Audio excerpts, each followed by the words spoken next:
Rajasthan GK trending. दोस्तों स्वागत आप सभी का भावी अध्यापक एवं भावी अध्यापिकाओं का राजस्थान जीके के एक महत्वपूर्ण प्लेटफॉर्म पर।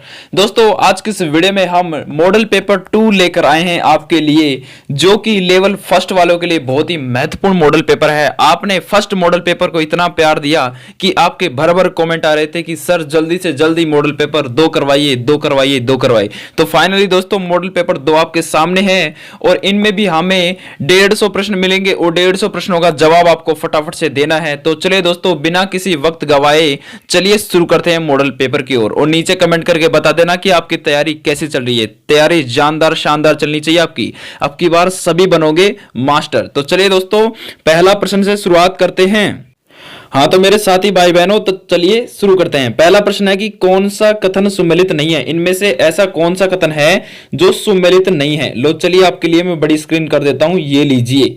अब तो खुश हो आप। चलिए तो शुरू करते हैं। तो पहला है कि कौन सा कथन सुमेलित नहीं है। कथन को छांटो जो असुमेलित है। तो असुमेलित कथन को हम छांट लेंगे। क्यों नहीं छांटेंगे भाई, छांटेंगे।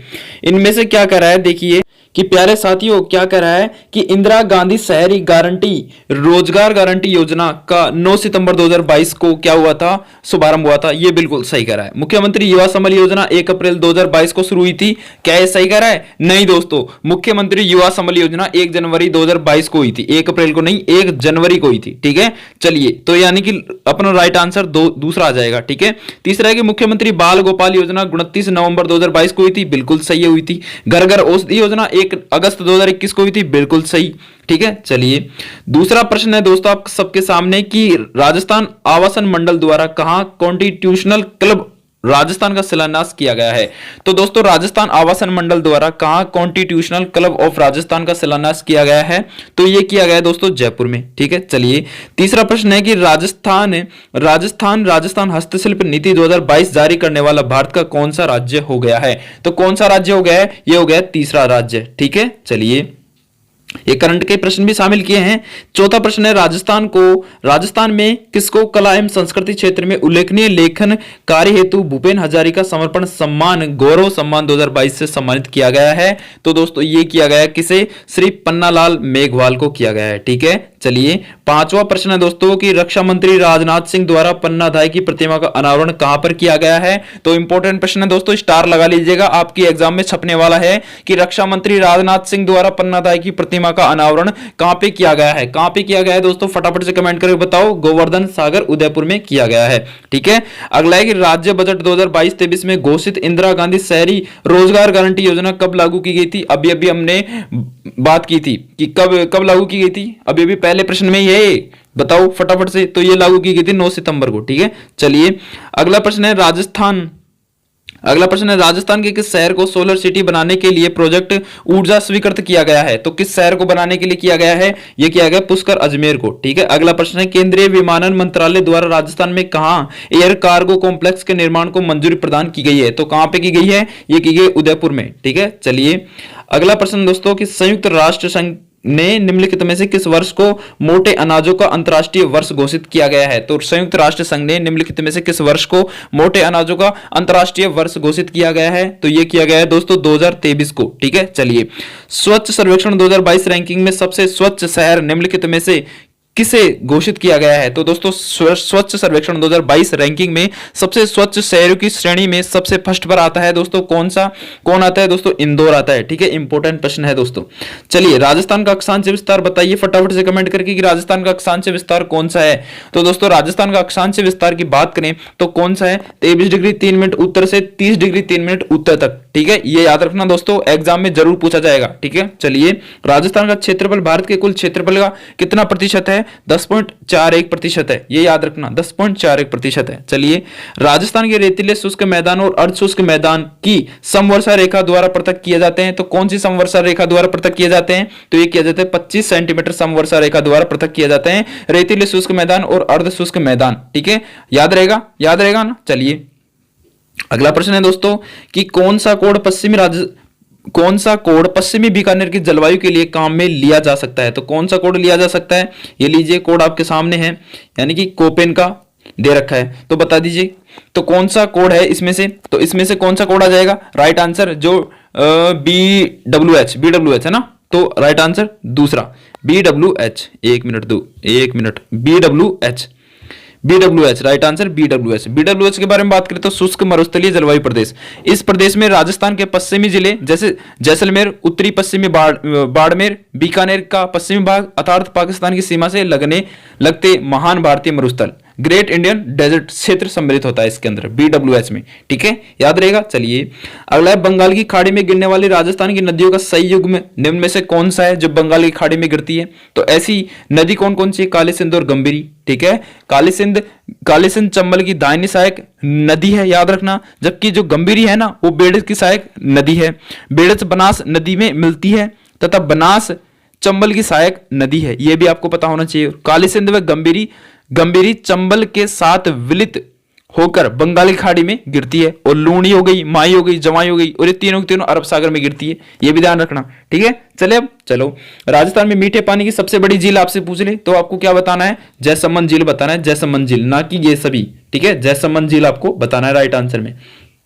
चलिए अगला है, आकल कास्ट जीवाश्म पार्क राजस्थान के जिले में है। आपसे पूछ सकता है कि आकल कास्ट जीवाश्म पार्क तो राजस्थान किस जिले में है? तो आपको बताना है बिना किसी देरी या वक्त किए हुए आपको बताना है जैसलमेर। क्या बताना है? जैसलमेर। क्योंकि दोस्तों आकल वुड फोसिल पार्क भी पूछ सकता है और आकल कास्ट जीवाश्म पार्क भी पूछ सकता है। तो ये कहां पे है? जैसलमेर में। और इसका विस्तार आपसे पूछ रहे तो लगभग 3162 वर्ग किलोमीटर क्षेत्र में है। ठीक है, जो जैसलमेर बाड़मेर जिलों में विस्तृत है। ठीक है, ये भी याद रखना। और यहाँ पे गोडाउन पाए जाते हैं, काले हिरण भी पाए जाते हैं, चौसिंगा, चिंकारा, ये सभी देखने को मिलते हैं। ठीक है, चलिए राजस्थान का कौन सा राष्ट्रीय उद्यान प्रवासी पक्षी साइबेरियन क्रेन के लिए जाना जाता है? कौन सा है दोस्तों? ये है अपना केलादेव राष्ट्रीय उद्यान। ठीक है, इसके बारे में सबको पता है। ठीक है, चलिए तो अगला है कि ट्रसर कृत्रिम रेशम का विकास राजस्थान में निम्न जगह किया जा रहा है। तो ट्रसर कृषि रेशम का विकास राजस्थान के कहां पे किया जा रहा है दोस्तों? ये अपने किया जा रहा है कोटा उदयपुर झालावाड़ जिले में। कोटा उदयपुर झालावाड़ जिले में किया जा रहा है टर्सर कृत्रिम रेशम का विकास। ठीक है, चलिए अगला है, सहरिया जनजाति राजस्थान के किस जिले में निवास करती है? तो सहरिया जनजाति के बारे में आपसे पूछ रहे तो आपको बताना है बारां। ठीक है, बारां। ठीक है, सहरिया जनजाति बारां जिले की किशनगंज तथा शाहबाद तहसीलों में निवास करती है। कौन कौन सी तहसीलें? किशनगंज और शाहबाद। ठीक है, याद रखना। और सहराना इनकी बस्ती को सहराना कहते हैं, ये भी याद रखना। इनकी जो सहरिया जनजाति की जो बस्ती होती है उसको क्या कहते हैं? सहराना। क्या कहते हैं? सहराना कहते हैं। ठीक है, एक बात ये याद रखना। और कोतवाल मुखिया को कहते हैं। सहरिया जनजाति के मुखिया को क्या कहते हैं? कोतवाल कहते हैं, याद रखना। ठीक है, चलिए 21वां प्रश्न है कि भू उपयोग सांख्यिकी 2017-18 के अनुसार राजस्थान में वानिकी क्षेत्र निम्न कितना है? तो राजस्थान में वानिकी क्षेत्र भू उपयोग सांख्यिकी 2017-18 के अनुसार बताओ कितना है? तो ये अपने 8.04% है। ठीक है, याद रहेगा। चलो अगला है, जनगणना 2011 के अनुसार राजस्थान में सर्वाधिक कुल जनसंख्या वाले जिले अवरोही क्रम में जमाओ, फटाफट से जमाओ। तो कौन कौन सा आ जाएगा? तो इसमें से अपन को जमाना है अवरोही क्रम में। तो अवरोही में तो कौन सा आ जाएगा? पहले आ जाएगा जयपुर, जोधपुर, अलवर, नागौर, ये राइट आंसर आ जाएगा अवरोही क्रम में। ठीक है, चलो राजस्थान में भूरी मृदा पाई जाती है। भूरी मृदा कहां पे पाई जाती है? राजस्थान में बूंदी में पाई जाती है। भूरी से बूंदी से भूरी, याद रख रहा। ठीक है, चलिए अगला है कि वर्टिसोल्स मृदा किन जिलों में पाई जाती है? दोस्तों वर्टिसोल्स मृदा के बारे में पूछ ले तो आपको क्या बताओगे? आपको झालावाड़, कोटा, बूंदी। ठीक है, झालावाड़, कोटा, बूंदी यानी कि हाड़ौती क्षेत्र बताना है। ठीक है, चलिए अगला है दोस्तों, किस खनिज में सीमेंट, चादरें, टाइलें, फिल्टर्स, बाइलर्स तथा अन्य ताप निरोधक वस्तुओं का निर्माण किया जाता है? तो किस खनिज से किया जाता है दोस्तों? उस खनिज का नाम बताना है दोस्तों आपको। उस खनिज का नाम है दोस्तों एस्बेस्टोस। ठीक है, एस्बेस्टोस का उपयोग सीमेंट की चादरें हो गई, टाइल से हो गई, और फिल्टर्स हो गए, और बाइलर्स हो गए तथा अन्य ताप निरोधक वस्तुओं जो ताप निरोधक हैं उनका निर्माण किया जाता है। याद रहेगा। चलो अगर आपसे पूछ ले कि राजस्थान में एस्बेस्टोस के प्रमुख उत्पादक क्षेत्र कौन कौन से हैं? तो एस्बेस्टोस के प्रमुख उत्पादन क्षेत्र आपको बताना है खेरवाड़ा और ऋषभदेव, जो अपने कहां पे? उदयपुर में। ठीक है, ये याद रखना। चलिए 26वां प्रश्न है, ग्रीन एनर्जी कॉरिडोर राजस्थान के निम्नलिखित में से किन जिलों से गुजरेगा? तो ग्रीन एनर्जी कॉरिडोर आपसे पूछ ले तो राजस्थान के किस जिले से होकर गुजरेगा? तो ये होगा अजमेर, चित्तौड़गढ़ और बीकानेर जिलों से होकर गुजरेगा। ठीक है, इसके बारे में बात करें दोस्तों, कुछ गुजरात के बनासकांग से पंजाब के मोगा तक भारतीय सरकार द्वारा बिजली के आदान प्रदान हेतु 765 किलोवाट की लाइन बिछाई जा रही है, जिसे ग्रीन कॉरिडोर के नाम दिया गया है। इस कॉरिडोर में राजस्थान के 3 जिलों जैसे बीकानेर, अजमेर, चित्तौड़गढ़ को शामिल किया गया है। ठीक है, याद रहेगा। चलो अगला है कि रातानाडा हवाई अड्डा कहां पे, इंपोर्टेंट प्रश्न है। रातानाडा कहां पे, जोधपुर में है, ये तो पता होगा। रातानाडा पूछ ले तो क्या बताओगे, जोधपुर। डबो पूछ ले तो उदयपुर, और नाल हवाई अड्डा पूछ ले तो बीकानेर, और सांगनेर पूछ ले तो जयपुर। ठीक है, याद रहेगा। चलो सूची फर्स्ट को सूची सेकंड से मिलाओ। तो चलिए 28वां प्रश्न इधर है। सूची फर्स्ट में क्या है, पर्यटन स्थल है, और सूची फर्स्ट में पर्यटन स्थल, सूची सेकंड में स्थिति है। तो बताओ कि लालगढ़ अपने कहां पे है। तो लालगढ़ दोस्तों आपसे पूछ ले तो लालगढ़ आपको क्या बताना है, नीचे कमेंट करके बताओ कि लालगढ़ कहां पे है। तो लालगढ़ अपने कहां पे दोस्तों, लालगढ़ अपने है बीकानेर में। अच्छा चलिए, और त्रिपुर सुंदरी का मंदिर कहां पे है, त्रिपुरा सुंदरी का माता का मंदिर, तो इसमें पूछ रहा है ये अपने कहां पे है दोस्तों, बांसवाड़ा में है। चलो लो। गागरोन किला कहां पे, झालावाड़ में। लो। नाकोड़ा बाड़मेर में। तो राइट आंसर ए 3 4 1 2, 3 4 1 2। चलो 29वां प्रश्न है दोस्तों कि राजस्थान के खनिज संसाधनों तथा उनके उत्पादक स्थलों का मिलान कीजिए। तो एक तरफ है खनिज संसाधन और एक तरफ है उत्पादन। तो बताओ कि कौन सा राइट आंसर आ जाएगा। तो इसमें आ जाएगा दोस्तों जो टंगस्टन है ना, टंगस्टन अपने डेगाना, टंगस्टन कर दो डेगाना, और मैग्नीज को कर दो आप लीलवाणी, ये लो, और तांबा को कर दो आप खेतड़ी सिंगाना, ये लो, और सीसा जस्ता को कर दो जावर माला। तो राइट आंसर 2 यानी कि BADC। चलो अगला प्रश्न है कि जोती हुई कृषि भूमि का साक्ष्य प्राप्त हुआ है, यानी कि जुती हुई भूमि का साक्ष्य किस सभ्यता से प्राप्त हुआ है। तो पूछ लेगा दोस्तों, आपको बताना है कालीबंगा। अगला निम्नलिखित में से किस स्थल से शासक मिंडेर के 16 सिक्के प्राप्त हुए हैं। तो किस स्थल से प्राप्त हुए हैं, तो बैराट से हुए हैं। बैराट कहां पे है, जयपुर में है। ठीक है, चलो अगला है निम्न में से किस शासक ने भटनेर दुर्ग पर अधिकार कर उसका नाम हनुमानगढ़ रखा था। तो कौन सा शासक था वो। अरे दोस्तों इंपॉर्टेंट प्रश्न है, याद रखना, महाराजा सूरत सिंह। ठीक है, याद रहेगा ना, याद रहेगा। चलो महाराजा सूरत सिंह ने कब 1805 में भटनेर दुर्ग पर अधिकार किया था, और उसका नाम हनुमानगढ़ रखा था। कब रखा था, 1805 में।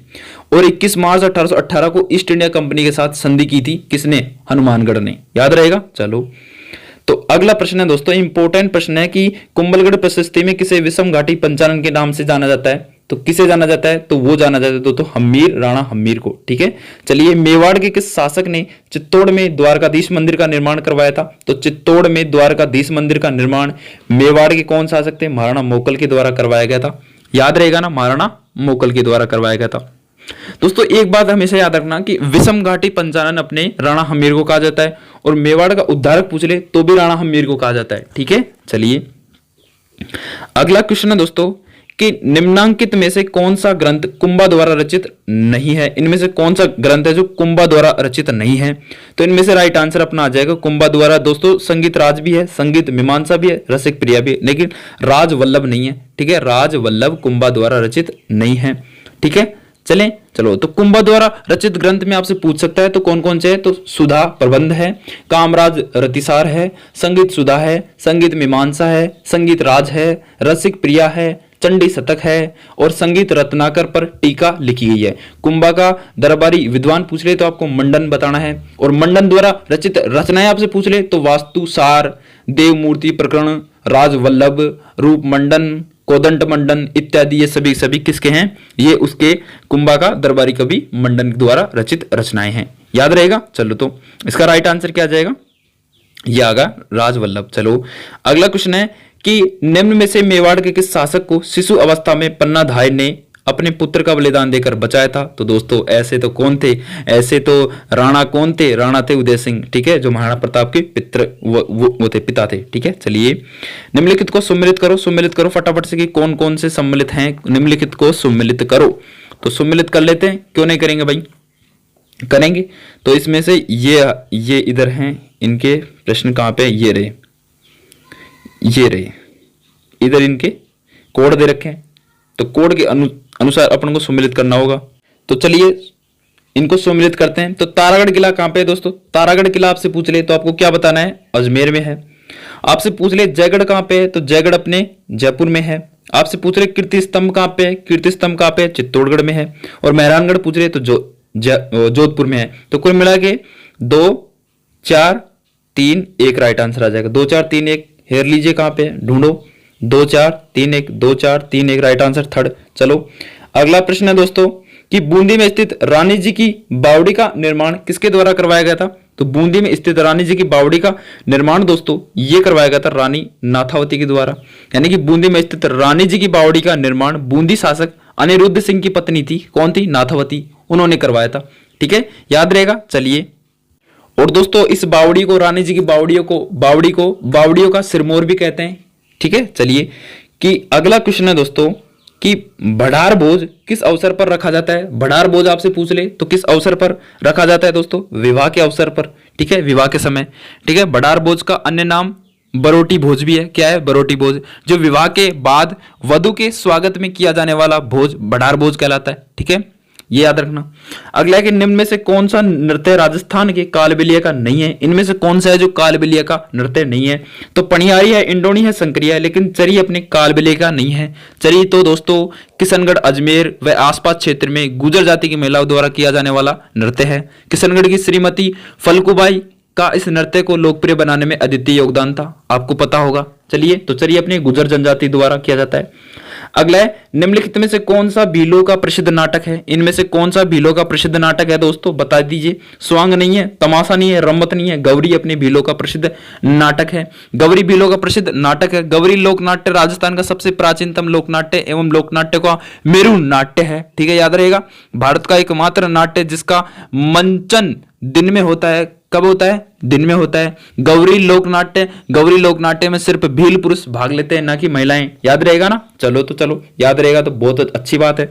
राजस्थान में सातुड़ी तीज नामक त्योहार कब मनाया जाता है। सातुड़ी तीज के बारे में पूछ ले दोस्तों तो आपको क्या बताना है। सातुड़ी तीज दोस्तों, सातुड़ी तीज भी कह देंगे, बड़ी तीज भी कह देंगे, बड़ी तीज भी कह सकते हैं सातुड़ी को। और ठीक है, तो ये अपने भाद्र कृष्ण तृतीया को मनाया जाता है, भाद्र कृष्ण तृतीया। चलो अगला प्रश्न है प्रसिद्ध राजस्थानी गीत धरती धोरारी किसके द्वारा लिखित है। इंपॉर्टेंट प्रश्न है खासकर आपके लिए। धरती धोरारी कन्हैयालाल सेठिया द्वारा लिखित है। ठीक है, याद रहेगा। राजस्थान के भीष्म पितामह कहा जाता है कन्हैयालाल सेठिया को। याद रहेगा ना, भीष्म पितामह, राजस्थानी के भीष्म पितामह कन्हैयालाल सेठिया। प्रसिद्ध राजस्थानी गीत धरती धोरारी कन्हैयालाल सेठिया द्वारा लिखित है। ठीक है, लीलटास नामक कविता कन्हैयालाल सेठिया द्वारा लिखित अति महत्वपूर्ण कविता है लीलटास। याद रहेगा ना। चलो एक तरफ है दोस्तों, क्या है, एक तरफ सूची फर्स्ट और सूची सेकंड को, यानी कि एक तरफ मेले हैं और उनकी तिथि है। तो मिलाओ कौन कौन से मेले किस किस तिथि को मनाए जाते हैं। तो तैयारी तो आप करते हो, मिलाओ, देखता हूं मैं भी। चलिए दोस्तों, मैं आपसे पूछ लूं कि देवनारायण मेला दोस्तों भाद्रपद शुक्ल सप्तमी को लगता है। और मैं पूछूं रामदेव मेला अपने लगता है दोस्तों भाद्रपद शुक्ल द्वितीय को। और वीरपत्ता जी का मेला पूछूं तो मैं आपको वीरपत्ता जी का मेला लगता है भाद्रपद शुक्ल नवमी को। और तेजा जी मेला भाद्रपद शुक्ल दशमी को। Right answer 3 4 1 2 4। ठीक है, चलो अगला मारवाड़ में दामिनी क्या है दोस्तों। दामिनी आपसे पूछ ले, मारवाड़ में दामिनी क्या है। तो दामिनी के बारे में आपसे पूछ ले तो आपको क्या बताना है, एक प्रकार की ओढ़नी है मारवाड़ में दामिनी। ठीक है, अगला टोटी नामक आभूषण शरीर के किस हिस्से पर पहना जाता है। टोटी दोस्तों, टोटी याद रखना दोस्तों। टोटी हो गया, ओंगनिया हो गया, झुमका हो गया, बाली हो गया, बलिनी हो गया, झूमर हो गया, ये सभी के सभी कहां के, कान के है दोस्तों, कहां के, कान के। याद रहेगा। चलो टोटी कान का है। अगला है महान कवि सूर्यमल के बारे में निम्न में से कौन सा कथन गलत है। यानी कि सूर्यमल के बारे में कौन सा कथन ऐसा है जो इसमें से गलत है। तो इसके बारे में छांटिए दोस्तों, कौन सा कथन गलत है। तो दोस्तों इन्होंने बूंदी के इतिहास का वर्णन किया है, बिल्कुल किया है। इनकी कविता से बहादुरी की भावना का उद्देश्य उदय होता है, बिल्कुल होता है। ये मेवाड़ के निवासी थे, नहीं, ये गलत है। तो वंश भास्कर इनका प्रसिद्ध महाकाव्य बिल्कुल है, तो तीसरा राइट आंसर आ जाएगा। चलो लोक देवता गोगा जी की जन्मस्थली आपसे पूछ ले, गोगा जी की जन्मस्थली, और पूछेगा भी, पूछेगा क्यों नहीं पूछेगा, जरूर आएगा, याद रहेगा ना। तो गोगा जी की जन्मस्थली के बारे में पूछ ले तो आपको क्या बताना है, गोगा जी। तो गोगा जी ददरेवा आपको राइट आंसर आ जाएगा। ठीक है, गोगा जी के बारे में बात करें तो गोगा जी का नाम राजस्थान के 5 पीरों में बड़ी श्रद्धा से लिया जाता है। पिता कौन थे, जेवर, माता बाछल और गुरु गोरखनाथ। और जन्म ददरेवा, शीर्ष मंडी में। गोगा जी की स्मृति में गोगामेड़ी, हनुमानगढ़ एवं समस्त राजस्थान में भाद्रपद नवमी गोगा नवमी के रूप में मनाई जाती है, याद रहेगा ना। और पूजा खेजड़ी वृक्ष, यानी कि गांव गांव खेजड़ी, गांव गांव गोगा। चलो ये कथन अपने बहुत प्रसिद्ध है। अगला कि संत मीराबाई का जन्म स्थान कुड़की वर्तमान में राजस्थान के किस जिले में? कुड़की आपसे पूछ ले तो कुड़की कहाँ पे? अरे सबको पता है कुड़की तो कहाँ पे, कुड़की तो कहाँ पे, कुड़की पाली, कुड़की पाली। ठीक है, तो कृष्ण भक्त कवित्री व गायिका मीराबाई 16वीं सदी के महान भारत के महान संतों में से एक थी। याद रहेगा, मीरा को राजस्थान की राधा भी कहा जाता है। इनका जन्म मेड़ता के राठौड़ राव दूधा के पुत्र रतन सिंह के घर में कुड़की पाली नामक ग्राम में 1498 के लगभग हुआ था। याद रहेगा ना। चलो, तो किस सभ्यता स्थल में उत्खनन से चांदी के 8 पंचमार्क सिक्के मिले हैं? तो ये मिले हैं बैराट से। बैराट कहाँ पे? सबको पता है बैराट कहाँ पे, बताओ तो बताओ। जयपुर में। अच्छा, भावी शिक्षकों बहुत बहुत धन्यवाद, बढ़िया है। राजस्थान के कोटा राज्य में 1857 के विद्रोह का नेतृत्व करने वाले कौन थे? तो कौन थे करने वाले? ये इनमें से बताओ कौन थे? तो ये थे दोस्तों अपने लाला जयदयाल और मेहराब खां। चलो तो चलो, अच्छी बात है, आपको पता है इसके बारे में। अगला है दोस्तों कि बिजोलिया किसान आंदोलन के प्रणेता निम्न में से कौन थे? तो बिजोलिया किसान आंदोलन के प्रणेता आपसे पूछ ले तो आपको बताना है विजय सिंह पथिक थे। अच्छा, तो किस नरसंहार को राजस्थान का जलियांवाला बाग हत्याकांड कहते हैं? तो किस नरसंहार को कहते हैं? तो मानगढ़ धाम बांसवाड़ा को। ठीक है, मानगढ़ को कहा जाता है। याद रहेगा ना। चलो, अगला प्रश्न है कि बनी ठनी चित्र किस चित्र शैली से संबंधित है? आपको पता होना चाहिए दोस्तों, बनी ठनी किशनगढ़। ठीक है, किशनगढ़ शैली के प्रमुख राजा नागरीदास थे। याद रहेगा। प्रमुख चित्रे कौन कौन थे? चित्रे के बारे में पूछ ले तो सूरध्वज, मोरध्वज, निहाल चंद के द्वारा बनी ठनी का चित्रांकन किया गया था। भंवरलाल भी था और लाडली दास भी था। ठीक है, और ग्रंथ की बात करें, प्रमुख चित्रित ग्रंथ कौन कौन से थे जो अपनी किशनगढ़ शैली से प्रसिद्ध हैं? तो अपना अगला प्रश्न है कि राजस्थान के गठन के समय प्रथम चरण के दौरान गठित मत्स्य संघ में कितनी रियासतें शामिल थी? तो 4 रियासतें शामिल थी। ठीक है, अलवर हो गई और कौन सी? भरतपुर, करौली और धौलपुर, ये 4 रियासतें अपने शामिल थी।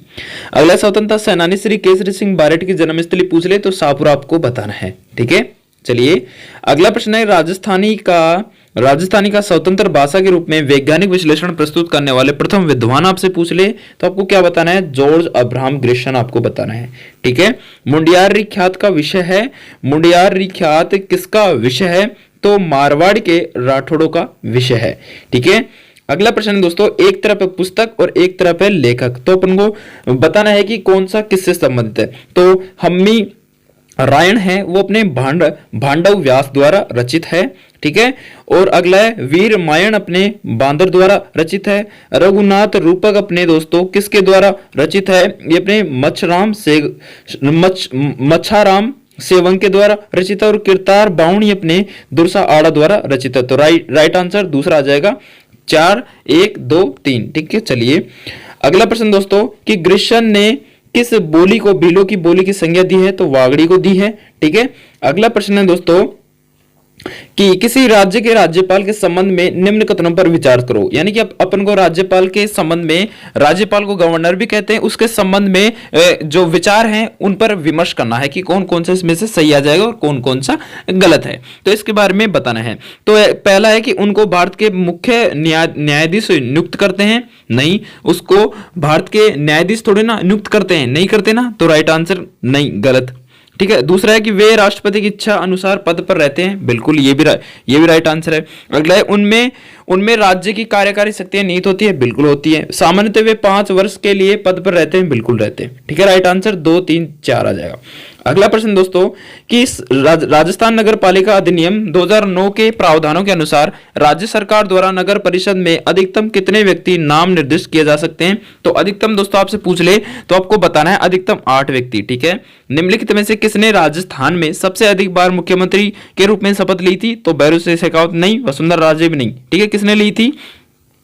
तो इसका राइट आंसर आ जाएगा मौलाल सुकाड़िया ने ली थी। ठीक है, अगला प्रश्न दोस्तों, राजस्थान का राज्य पुष्प निम्नलिखित में से कौन सा है? तो अपना रोइडा राइट आंसर आ जाएगा, जिसका वैज्ञानिक नाम है टेकोमेला अंडुलेटा। वनस्पति नाम है, वनस्पतिक नाम है टेकोमेला अंडुलेटा। ठीक है, वीडियो को लाइक जरूर कर दे दोस्तों। ठीक है, और अपने दोस्तों में इस लिंक को शेयर जरूर कर दे। और इस वीडियो की पीडीएफ फाइल डाउनलोड करने के लिए लास्ट में आप टेलीग्राम चैनल को ज्वाइन जरूर कर सकते हैं, जिसका लिंक आपको नीचे डिस्क्रिप्शन बॉक्स और कमेंट बॉक्स में मिल जाएगा।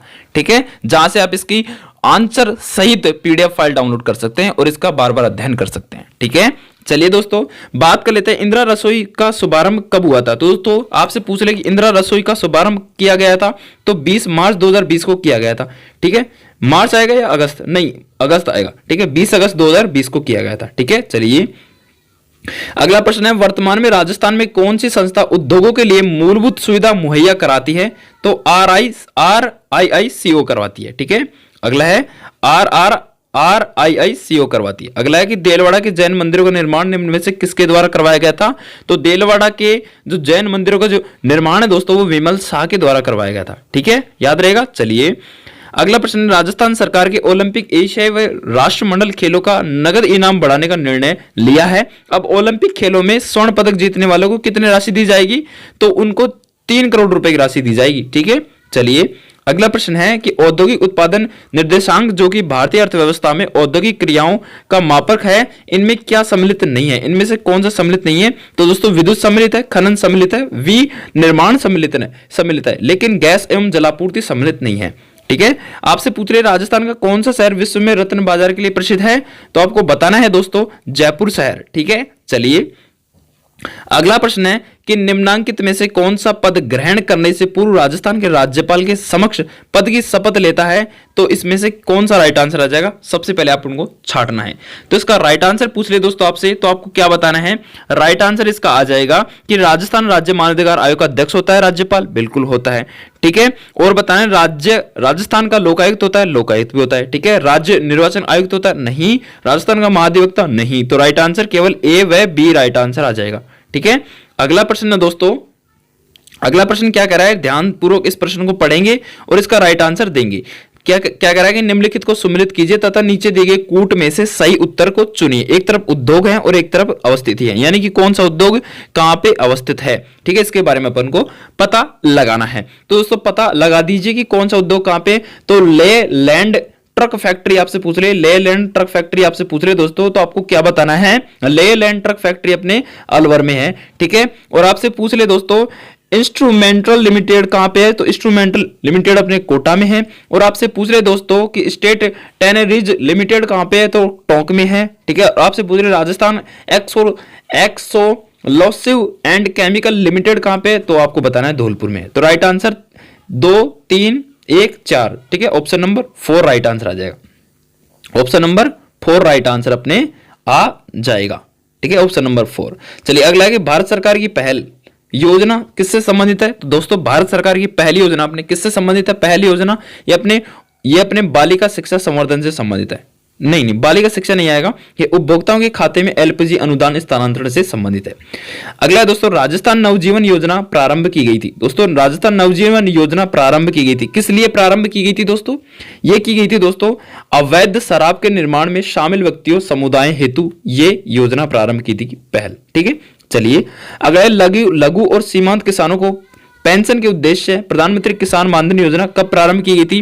दोस्तों प्रधानमंत्री किसान मानधन योजना आपसे पूछ ले तो ये दोस्तों अपने 12 सितंबर 2019 को प्रारंभ की गई थी।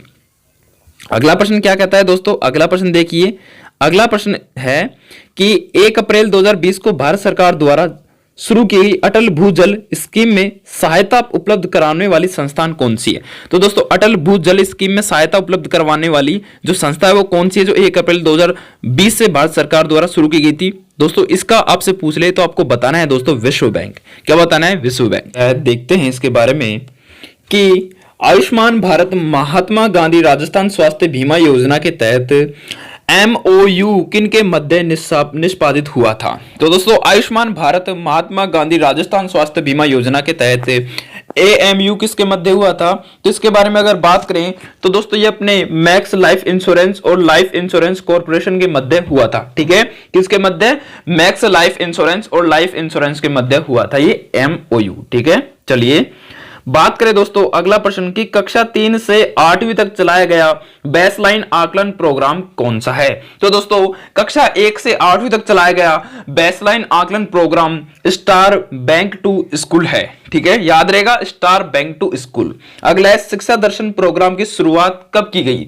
दोस्तों शिक्षा दर्शन प्रोग्राम की शुरुआत की बात करें तो 1 जून 2020 को की गई थी। ठीक है, चलिए अगला प्रश्न है, निःशुल्क और अनिवार्य बाल शिक्षा अधिकार अधिनियम 2009 के तहत 9 के अनुसार प्रारंभिक शिक्षा के लिए प्रवेश प्राप्त कोई बालक प्रारंभिक शिक्षा पूर्ति करने पर निःशुल्क शिक्षा का हकदार होगा। कब होगा? जब दोस्तों 14 वर्ष की आयु के पश्चात भी वह हकदार होगा। ठीक है, चलिए अगला प्रश्न है कि एनईपी 2020 में अध्यापक शिक्षण के लिए नया और व्यापक राष्ट्रीय पाठ्यक्रम ढांचा एनसीएफटी 2021 किसके द्वारा तैयार किया जाएगा? तो दोस्तों ये ढांचा अपने किया जाएगा तैयार एनसीटीई के द्वारा। ठीक है, याद रहेगा। चलिए अगला है, निःशुल्क एवं अनिवार्य बाल शिक्षा अधिकार के तहत विद्यालय प्रबंधन समिति का गठन किया जाता है, जिनकी क्रियान्वयन समिति के सदस्य में निम्न में से कौन सी सम्मिलित नहीं होंगे? तो दोस्तों कौन सम्मिलित नहीं होंगे? इनमें क्षेत्र का बीईओ सम्मिलित नहीं होगा। ठीक है, चलिए अगला है, राजस्थान के शिक्षा में बढ़ते कदम कार्यक्रम का आरंभ किया गया। तो राजस्थान के शिक्षा में बढ़ते कदम कार्यक्रम का जो शुभारंभ है दोस्तों वो अपने 11 जुलाई कब किया गया था? ये राजस्थान के शिक्षा में बढ़ते कदम का जो शुभारंभ है वो 11 जुलाई 2022 को किया गया था। याद रहेगा। चलिए अगला प्रश्न है कि गतिविधि आधारित शिक्षण तथा व्यापक एवं सतत मूल्यांकन प्रक्रिया के क्रियान्वयन के लिए समन्वित कार्यक्रम SIQE के अंतर्गत सर्वोच्च नीति निर्धारण समिति कौन सी है? तो दोस्तों इसके बारे में बात करें तो परियोजना परिचालन समिति अपने SIQE के अंतर्गत सर्वोच्च नीति निर्धारण समिति है। ठीक है, चलिए दोस्तों अब बात कर लेते हैं 98। अच्छा तो इधर हो गया 84। 85 प्रश्न की बात करते हैं। 85 क्वेश्चन क्या कह रहा है दोस्तों? ध्यान से पढ़िएगा कि शिक्षा का अधिकार अधिनियम 2009 में उल्लेख की गई समावेशी शिक्षा के उदाहरण निम्नलिखित में से किस पर आधारित है? तो दोस्तों ये अपने किस पर आधारित है? याद रहेगा तो बताऊं तो दोस्तों अधिकार आधारित मानवतावादी परिक्षेप्य पर आधारित है। ठीक है, चलिए हाँ तो दोस्तों अगला प्रश्न क्या कह रहा है? आरटीआई अधिनियम किससे संबंधित है? तो दोस्तों आरटीआई अधिनियम आपसे पूछ ले तो किससे संबंधित है? यह है दोस्तों बच्चों को निःशुल्क एवं अनिवार्य शिक्षा का अधिकार देने से संबंधित है।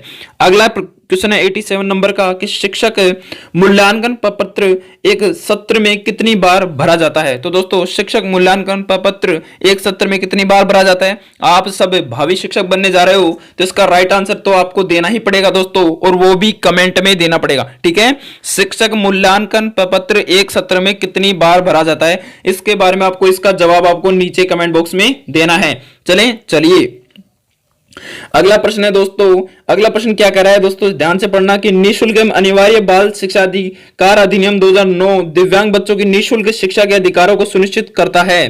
दोस्तों निःशुल्क एवं अनिवार्य बाल शिक्षा अधिकार अधिनियम 2009 दिव्यांग बच्चों की निःशुल्क शिक्षा के अधिकारों को सुनिश्चित करता है। कितने वर्ष से कितने तक के लिए करता है? तो दोस्तों इसके बारे में अगर आपसे पूछ ले तो आपको क्या बताना है? आपको बताना है दोस्तों कि 6 वर्ष से 18 वर्ष तक के बच्चों को यह निःशुल्क शिक्षा के अधिकारों को सुनिश्चित करता है। कौन सा अधिनियम? निःशुल्क एवं अनिवार्य शिक्षा बाल शिक्षा अधिकार अधिनियम।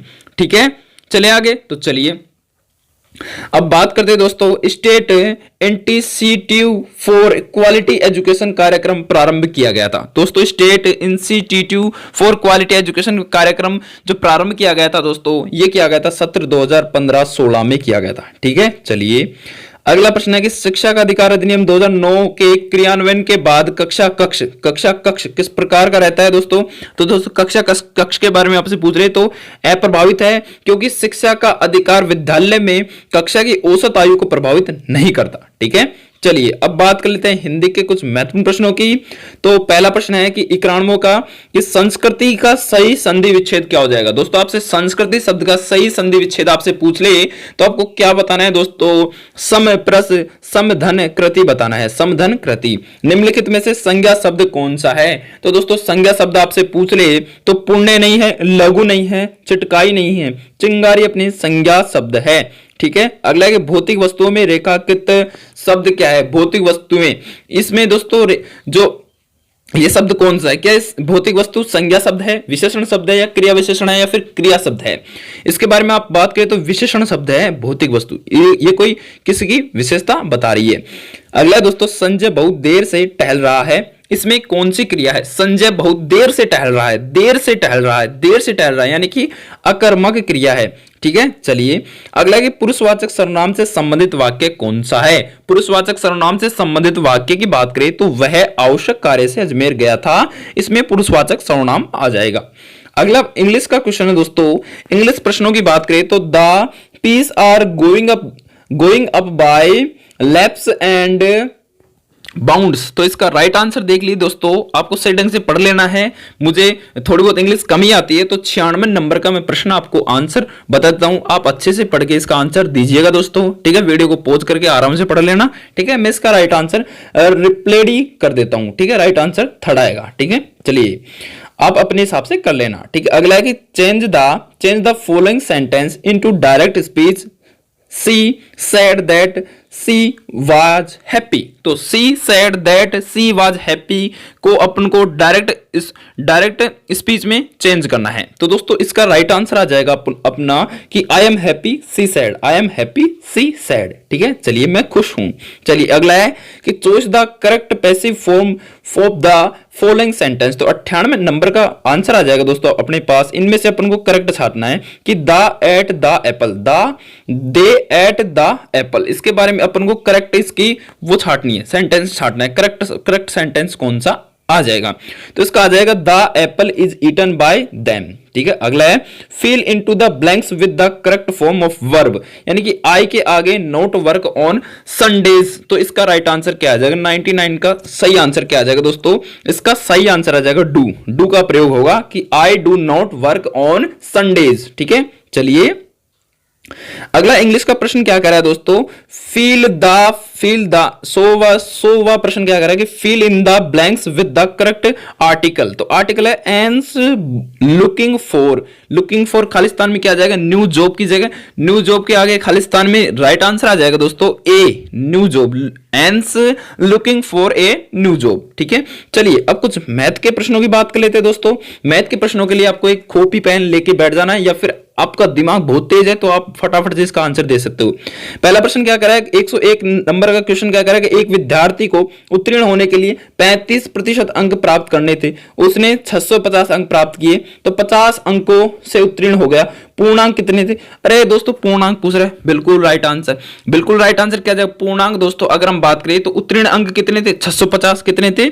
650, और उत्तीर्ण अंक 650 प्लस में कर दो 50 अंक से अनुत्तीर्ण हो गया, तो बराबर कितने हो गए? 700 अंक। ठीक है, तो 700 अंक हो गए, तो नाउ अगर हम 35% निकाले इसका 35%, तो 35% बराबर 700। ठीक है, तो इसी तरह 1% बराबर कितने का होगा? 20 नंबर का, तो तब पूर्णांक कितना हो गया? 20 नंबर का, तो पूर्णांक आ जाएगा 2000। ठीक है, 2000 राइट आंसर 2000। ठीक है, चलिए अगला है कि संख्याओं 425 तथा 476 का महत्तम समाप्तम, यानी कि मैं से क्या हो जाएगा?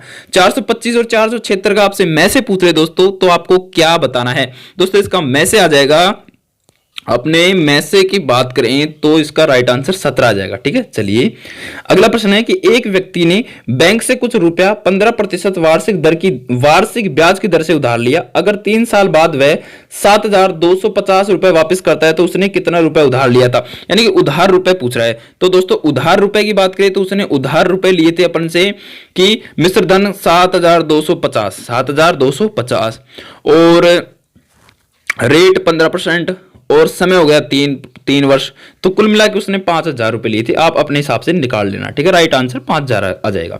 ठीक है, चलिए अगला प्रश्न है कि भाग एक प्रश्न में भाजक भागफल का 10 गुना है एवं शेषफल 5 गुना है, यदि शेषफल 46 है तो भाज्य क्या होगा? दोस्तों अपन को भाज्य बताना है, तो भाजक 46 गुना 5 कर लेना बराबर 230 आ जाएगा, और भाजक बराबर भागफल इंटू 10 कर लेना।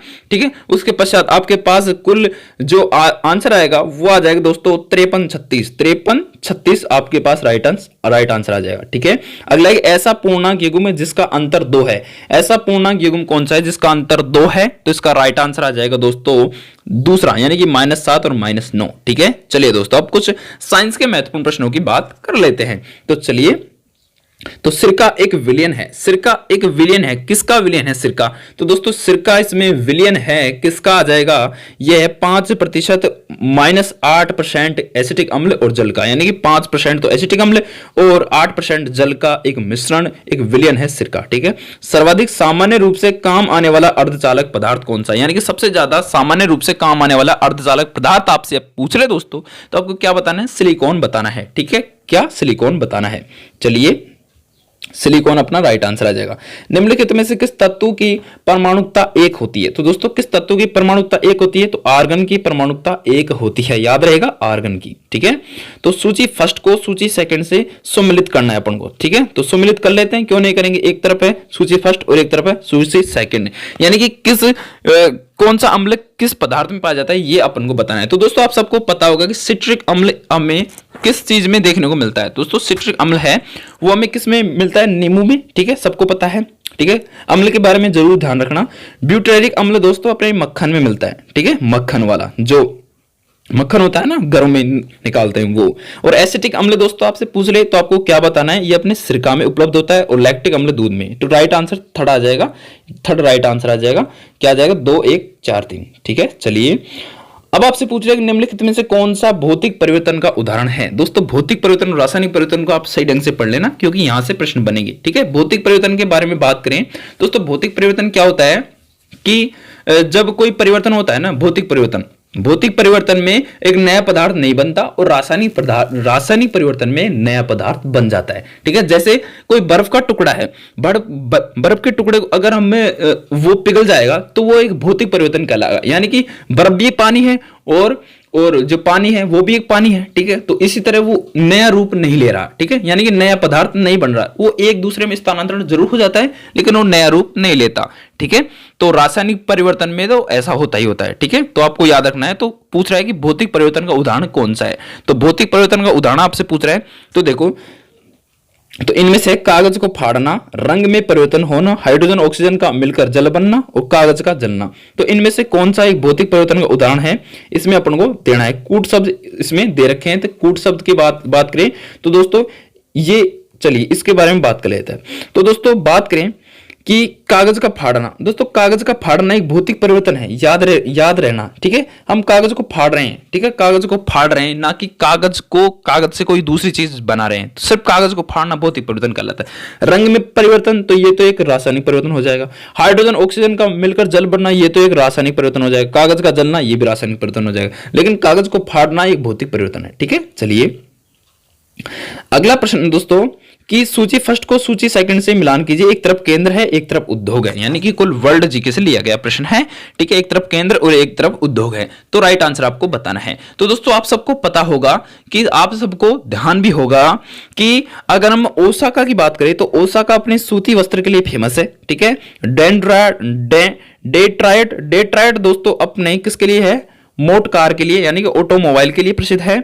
और अगर हम बात करें दोस्तों, और अगर बात करें तो जो अपना है ना, ये कौन सा, याकरशायर अपने ऊनी वस्त्र के लिए प्रसिद्ध है और योकोहामा अपने जलयान के लिए प्रसिद्ध है। तो राइट आंसर अपना दूसरा नंबर का आ जाएगा। अगला प्रश्न है दोस्तों कि वर्ष 2021-22 के संदर्भ में भू उपयोग के खंड शुद्ध बोया गया क्षेत्रफल का अंश प्रतिशत कितना आ जाएगा? तो अंश प्रतिशत आ जाएगा शुद्ध बोया गया क्षेत्रफल का कितना आ जाएगा दोस्तों? यह आ जाएगा 52.58%, 52.58%। ठीक है, मुगल प्रशासन के संदर्भ में निम्न में से कौन सा विकल्प मनसबदार के संख्यात्मक पदों को दर्शाता है?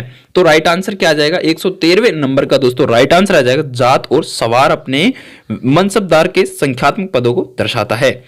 अगला प्रश्न है राजस्थान का लगभग कितने प्रतिशत भूभाग मरुस्थल से घिरा हुआ है? इंपोर्टेंट प्रश्न आपसे पूछ सकता है कि राजस्थान का कितने प्रतिशत भूभाग अपने मरुस्थल से घिरा हुआ है? तो दोस्तों 61% भूभाग राजस्थान का किससे? मरुस्थल से घिरा हुआ है। ठीक है, उत्तर में सतलुज और पंजाब के मैदान से, दक्षिण में कच्छ के रण तथा पश्चिम में सिंधु बेसिन व पूर्व में अरावली पर्वतमाला तक ये ढका हुआ है। ठीक है, कर्क रेखा राजस्थान के किस जिले से होकर गुजरती है? ये तो सबको पता है दोस्तों, बांसवाड़ा से होकर गुजरती है। अगला है कि भाषा का प्राथमिक रूप क्या है? दोस्तों भाषा का प्राथमिक रूप से आपसे पूछ लेना तो आपको एक ही शब्द पर फोकस करना है और वो है बोलना।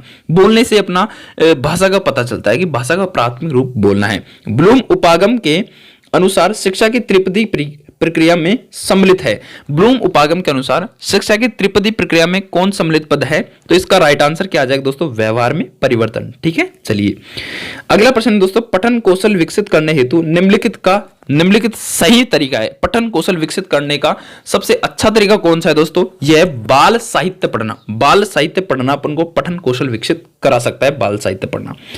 मातृत्तर भाषाओं के लिए शिक्षण की प्राचीन विधियों, हाँ तो दोस्तों भाषा एवं ससर्ग विधि ये अपने मातृत्तर भाषा में आती है, और अप्रत्यक्ष विधि भी आती है, पाठन एवं पुस्तक प्रणाली भी आती है, लेकिन खेल विधि अपने मातृत्व भाषाओं में शामिल नहीं है। चलिए, which on the these is not a change of teaching and teaching English? तो इसका राइट आंसर क्या जाएगा? which on of these is not a change of teaching English. तो इसका 120वें नंबर का राइट आंसर आपसे पूछ रहे हैं, तो आपको बताना है कि इनमें से ये भी नहीं है, ये भी नहीं है और ये भी नहीं है। तो राइट आंसर नॉन। ठीक है, चलिए नन। अगला प्रश्न है कि which method is a Midway between the two old methods? तो इसका राइट आंसर 121वें नंबर का सीधा सीधा मैं आपको बता देता हूं, तो यह दूसरा नंबर का आ जाएगा। ठीक है, बिलिंगुअल मेथड। ठीक है, चलिए अगला है कि खालिस्तान में कौन सा शब्द आ जाएगा? तो खालिस्तान की शब्द की बात करें दोस्तों, तो इसमें आ जाएगा स्पीड एबिलिटी, स्पीड एबिलिटी। ठीक है, चलिए अब बात कर लेते दोस्तों 123वें नंबर प्रश्न की। तो क्या कह रहा है? इंपोर्टेंट प्रिंसिपल्स में and most be fixable woo quid this. तो इसका 123वें नंबर का आपसे पूछ ले दोस्तों, तो आपको क्या बताना है? 123वें नंबर का जो आंसर आ जाएगा वो क्या आ जाएगा दोस्तों? वेस्ट्रोंगन। ठीक है, चलिए अगला है दोस्तों, एक छात्र पेंसिल को सही ढंग से नहीं पकड़ पाता, छात्र की अधिगम संबंधी यह किस प्रकार की समस्या है? इंपॉर्टेंट प्रश्न दोस्तों, कि अगर एक छात्र पेंसिल को सही ढंग से नहीं पकड़ पाता तो ये छात्र की कौन सी कमी या फिर कौन सी समस्या आ जाएगी? तो दोस्तों इसका राइट आंसर क्या आ जाएगा? गामक कौशल संबंधी समस्या है। उसको पहले अपन को गामक कौशल संबंधी समस्याओं के बारे में अवगत कराना होगा। गणित में सारणी बनाना किस विशेष उद्देश्य के अंतर्गत आता है? तो गणित के अंदर कोई सारणी बनाता है वो किस विशेष उद्देश्य के अंतर्गत आता है? तो वो आता है दोस्तों किसके अंतर्गत आता है? कौशल के अंतर्गत आता है। ठीक है, उसका शिक्षा कौशल किस प्रकार का है? किस शिक्षण विधि में करके सीखना और अवलोकन द्वारा सीखना सिद्धांत की पालना होती है? तो किस शिक्षण विधि में होती है करके सीखना और अवलोकन द्वारा सीखना? ये किस सिद्धांत की पालना होती है दोस्तों? ये होती है प्रयोगशाला विधि की। ठीक है, इंपॉर्टेंट प्रश्न है, बहुत इंपॉर्टेंट है, इंपॉर्टेंट। ठीक है, गणित शिक्षण और अधिगम में शिक्षण सहायक सामग्री सहायता करती है। तो किसकी सहायता करती है दोस्तों? वो करती है विषय वस्तु को मनोरंजक बनाने में। आकलन का उद्देश्य होता है यदि आकलन का उद्देश्य होता है यदि क्या हो? यदि आकलन का उद्देश्य होता है यदि इससे विद्यार्थी और शिक्षकों को प्रतिपुष्टि यानी फीडबैक प्राप्त हो। ठीक है, चलिए अगला है कि कौन सी शिक्षण सहायक सामग्री दृश्य उपकरण में सम्मिलित नहीं है? यानी कि कौन सी शिक्षण सहायक सामग्री दृश्य उपकरण में शामिल नहीं है? तो इसका राइट आंसर आपको क्या बताना है दोस्तों? आपको बताना है ग्रामोफोन। ग्रामोफोन अपने देखने में काम नहीं आता, सुनने में काम आता है। पोस्टर आता है, फिल्म स्ट्रिप्स आता है, प्रोजेक्टर आता है।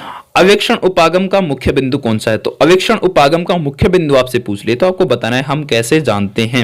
ठीक है, चलिए अगला है, जी स्टैनली हॉल ने कौन सी शिक्षण विधि को लोकप्रिय बनाया? तो जी स्टैनली हॉल ने कौन सी विधि को लोकप्रिय बनाया था? तो प्रश्नावली विधि को लोकप्रिय बनाया था जी स्टैनली हॉल ने। अगला है कि प्रायोजना एक स्वोद्देश्य क्रिया है जिसे मन लगाकर सामाजिक वातावरण में किया जाए, उपरोक्त कथन किसका है? तो दोस्तों प्रायोजना एक स्वोद्देश्य क्रिया है जिसे मन लगाकर सामाजिक वातावरण में किया जाए। तो यह कथन किसका है दोस्तों? यह कथन आपसे पूछ लेना तो आपको बताना है किलपैट्रिक। ठीक है, किलपैट्रिक लॉरेंस का है। अगला है कि समस्या के समाधान के लिए सर्वाधिक अपनाई जाने वाली प्रवृत्ति कौन सी है? दोस्तों समस्या के समाधान के लिए सर्वाधिक अपनाई जाने वाली जो प्रवृत्ति है वो आपसे पूछ ले तो आपको क्या बताना है दोस्तों? इसका राइट आंसर आपको बताना है प्रत्ययन और भूल पद्धति। ठीक है, दृश्य श्रव्य और दृश्य शिक्षण अधिगम सामग्री का उदाहरण कौन सा है? यानी कि उससे सुन भी सकते हैं और देख भी सकते हैं, ऐसा कौन सा है? तो इसमें से कौन सा है दोस्तों? टेलीविजन। ठीक है, टेलीविजन। चलिए अगला प्रश्न क्या कह रहा है कि सामाजिक विज्ञान शिक्षण के मूल्य हैं। सामाजिक विज्ञान शिक्षण के मूल्य हैं। किसके मूल्य हैं दोस्तों? शिक्षण के मूल्य हैं। कौन सा राइट आंसर आ जाएगा? उपरोक्त सभी, यानी सामाजिक मूल्य भी है, जनतांत्रिक मूल्य भी है, कलात्मक और मनोरंजन मूल्य भी है। अगला है कि एक डे केयर सेंटर में काम करती है, वेतन कम और काम के लंबे घंटे, लेकिन वह बच्चों के आसपास रहना पसंद करती है और उसका वेतन वाली नौकरी की तलाश करने की कोई इच्छा नहीं रखती। तो ये क्या है दोस्तों, ये क्या है? तो सीता की प्रेरणा किस प्रकार की लगती है? तो सीता की प्रेरणा अपन को बतानी है वो किस प्रकार लगती है, यानी कि उसको सैलरी से कोई मतलब नहीं है, चाहे उसको सैलरी कम दे दो लेकिन उसको बच्चे के पास रखो, बच्चों के साथ रखो। तो ये किस तरह की प्रेरणा है सीता की? तो सीता की प्रेरणा के बारे में आपसे पूछ लेना तो आपको बताना है कोई आंतरिक प्रेरणा है उसकी, ना कि भारी, ना कि स्वार्थ, ना कि भारी, ठीक है। आंतरिक प्रेरणा है उसकी, यानी कि उसका मन करता है जो करती है वो, ठीक है। अगला, स्वभाव में व्यक्तिगत विभिन्नताएं आधारभूत रूप से होती है। स्वभाव में व्यक्तिगत विभिन्नताएं आधारभूत से होती हैं। इसका राइट आंसर आपसे पूछ रहे तो जन्मजात होती है। अनुभव द्वारा उत्पन्न व्यवहार या व्यवहार क्षमता में किसी भी अपेक्षाकृत स्थायी परिवर्तन को हम क्या कह सकते हैं दोस्तों? उसको हम कह सकते हैं अधिगम, ठीक है। अगला, निम्नलिखित में से सीखने की प्रक्रिया में शामिल कौन सा है? सीखने की प्रक्रिया में शामिल कौन सा है? शारीरिक भी सीखने की प्रक्रिया में शामिल है, मनोवैज्ञानिक भी सीखने की प्रक्रिया में शामिल है, पर्यावरण भी सीखने की प्रक्रिया में शामिल है। राइट आंसर उपरोक्त सभी, ठीक है। अधिगम में पुरस्कार व मापदंड, अधिगम में पुरस्कार व दंड की अवधारणा किसके द्वारा प्रस्तावित की गई है? तो इसका राइट आंसर आपसे पूछ रहे तो आपको B.F. स्किनर के द्वारा प्रस्तावित की गई है। अगले, निम्नलिखित में से किसने बुद्धि को परिभाषित करते हुए कहा कि इंटेलिजेंस व्यक्ति की उद्देश्यपूर्ण ढंग से कार्य करे, तर्क शक्ति रूप से सोचने और अपने पर्यावरण से संबंध प्रभावी ढंग से निपटने के लिए वैश्विक क्षमता का योग होता है? किसके? तो ये होता है दोस्तों, ये ऐसा कहने वाले थे डेविस वेक्सलर, ठीक है, याद रहेगा। चलो, डेविड वेक्सलर। अगला, 142 बहुआयामी बुद्धिमत्ताओं के गॉर्डनर के सिद्धांत में कौन सी बुद्धिमत्ता सम्मिलित नहीं है? तो दोस्तों, बहुआयामी बुद्धिमत्ताओं के गॉर्डनर के सिद्धांत में कौन सी बुद्धिमत्ता सम्मिलित नहीं है? तो इसका राइट आंसर आपसे पूछ ले तो आपको क्या बताना है दोस्तों? इसका राइट आंसर आपको बताना होगा, क्या आ जाएगा? ये आ जाएगा सांवेगिक, ठीक है। अगला दोस्तों, निम्नलिखित में से कौन सा संज्ञानात्मक कार्य प्रकृति के स्वस्थ स्तर को बनाए रखने में मदद करने के लिए उपयुक्त नहीं है पर फोकस करना दोस्तों, संज्ञानात्मक कौन सा नहीं आ जाएगा। तो इसमें दोस्तों आपसे पूछ रहे कि कौन सा संज्ञानात्मक कार्य पद्धति के स्वस्थ स्तर को बनाए रखने में मदद करने के लिए उपयुक्त नहीं है? तो दोस्तों ऐसा कौन सा नहीं है दोस्तों? तो इसका राइट आंसर आपको देना है आसीन जीवन शैली, ठीक है। चलिए, अगला, एक विकास का कौन सा आयाम नोम चॉम्स्की के सिद्धांतों से प्रभावित हुआ है? नोम चॉम्स्की के सिद्धांतों से प्रभावित हुआ है तो भाषा का विकास, ठीक है। अगला है दोस्तों कि एक अध्यापक के लिए, आप सभी अध्यापकों के लिए शिक्षा मनोविज्ञान का शैक्षिक निहितार्थ क्या है? यानी कि एक अध्यापक के लिए शिक्षा मनोविज्ञान का एक शैक्षिक निहितार्थ क्या है, यानी कि उनका उद्देश्य क्या है? तो इसका राइट आंसर आपसे पूछ ले तो आपको बताना है, बाल को, विद्यार्थियों को समझना इंपॉर्टेंट है सबसे पहले। तो निम्नलिखित में से कौन सा सूचना एवं संचार प्रौद्योगिकी का अव्यय है? सूचना एवं संचार प्रौद्योगिकी का निम्न में से कौन सा सूचना एवं संचार प्रौद्योगिकी का अव्यय है? तो इसका राइट आंसर आपसे पूछ ले, सूचना एवं संचार प्रौद्योगिकी अव्यय, तो इसको बताना है ई शासन। ई शासन को हम सूचना एवं संचार प्रौद्योगिकी का अव्यय बोल सकते हैं। इसमें ई कॉमर्स भी आता है, ई शासन भी आता है, ई बैंकिंग भी आता है, ठीक है, और ई एजुकेशन आदि माध्यम से सूचना प्रौद्योगिकी विकास हो रहा है। तो अपन को ई एजुकेशन भी कर सकते हैं, ई बैंकिंग भी कर सकते हैं, ई शासन भी कर सकते हैं और ई कॉमर्स भी कर सकते हैं, ठीक है, याद रहेगा। यानी कि सभी हैं, सभी के सभी, ठीक है। अच्छा, ई शासन, ई कॉमर्स, ई शासन, ई बैंकिंग और ई एजुकेशन आदि माध्यम से सूचना प्रौद्योगिकी विकास हो रहा है, यानी उपरोक्त सभी आ जाएगा फिर तो, ठीक है। चलिए, अगला प्रश्न है कि सूचना प्रौद्योगिकी में निजात का अर्थ क्या है? सूचना प्रौद्योगिकी में निजात का अर्थ आपसे पूछ ले तो अधिकृत व्यक्तियों को ही डाटा के उपयोग का अधिकार होना चाहिए। अगला, सॉफ्टवेयर तकनीकी के प्रतिपादक कौन है? तो दोस्तों सॉफ्टवेयर तकनीकी के प्रतिपादक आपसे पूछ ले तो V.F. स्किनर हैं, ठीक है। लिनक्स तथा माइक्रोसॉफ्ट विंडोज निम्न में से किसके उदाहरण हैं? लिनक्स तथा माइक्रोसॉफ्ट विंडोज सबसे पहले सिस्टम सॉफ्टवेयर के उदाहरण हैं। निम्न में से कौन सा इंटरनेट नेटवर्क का घटक नहीं है? इनमें से इंटरनेट नेटवर्क का घटक कौन सा नहीं है दोस्तों? आपको इसके बारे में बताना है। तो इसका राइट आंसर क्या आ जाएगा दोस्तों?